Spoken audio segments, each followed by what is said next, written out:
In the previous missal, this feast was called the Triumph of the Holy Cross. The new missal translates it as the exaltation of the cross.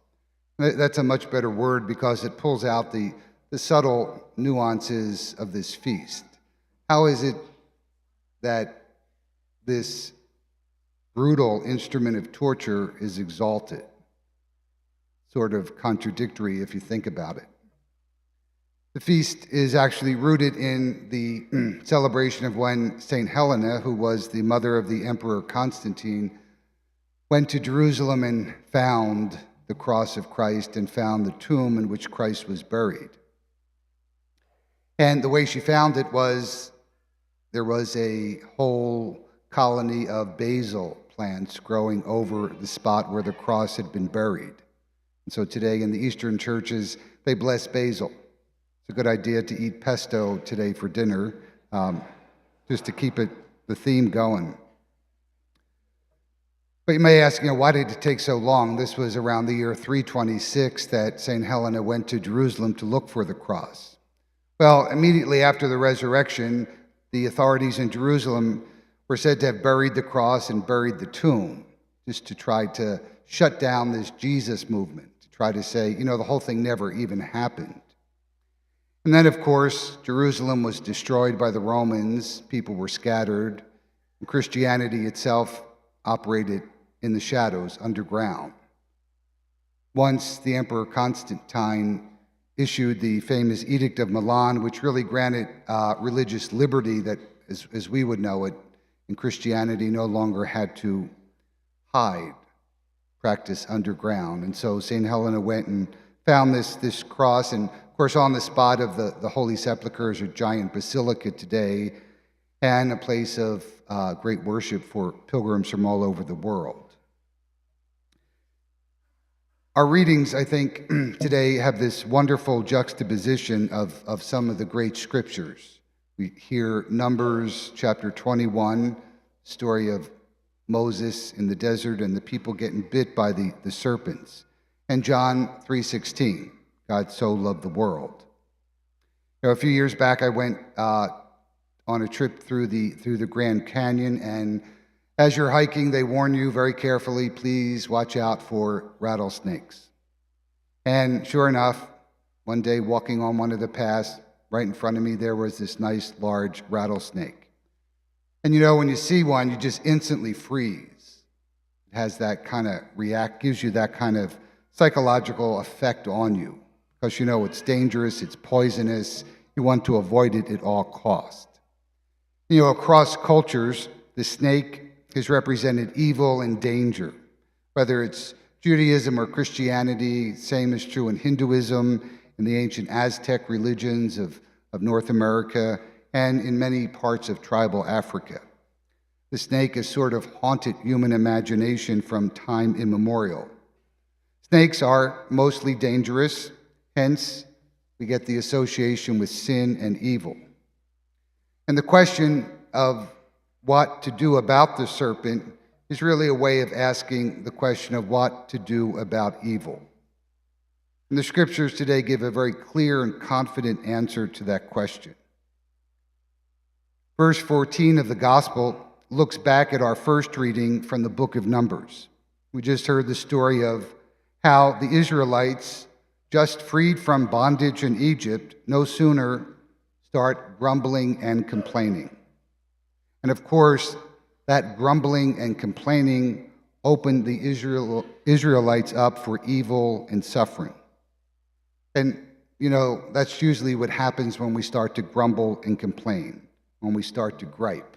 Nothing good really ever happens when we're in that space.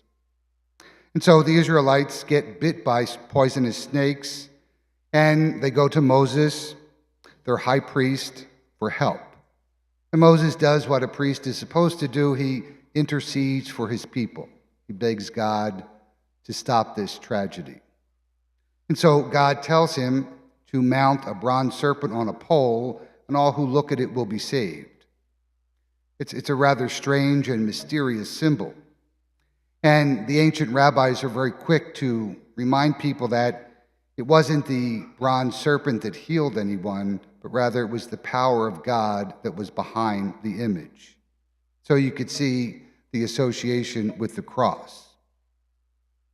The evil sign of the cross is an instrument of torture, brutal instrument used by the Romans and others, but because of the power of God behind it, it becomes the means of our salvation, saving us from the serpent. What John is trying to tell us throughout his gospel is that the evil which was and is in the world is deep-rooted within all of us, like a poison. It was somehow allowed to take its full force out on Jesus. And so when we look at him hanging on the cross, as John says, lifted up from the earth, or elevated or exalted, what we're looking at is the result of the evil in which we are all stuck. And we're seeing what God is doing about it. We're really seeing what God's love looks like. That's why John tells us, for God so loved the world. And this is the demonstration of that love. The cross is the most dramatic display of God's self-sacrificing love. And the cross wasn't a mistake. It wasn't some messy accident. It wasn't God letting the worst happen to someone. No, it's really the amazing picture of who God is. He is now to be known as God who is Father and Son. And the Son is revealed, lifted up, when he dies under the weight of the world's evil, when he absorbs our violence, our evil, our cruelty, all to himself.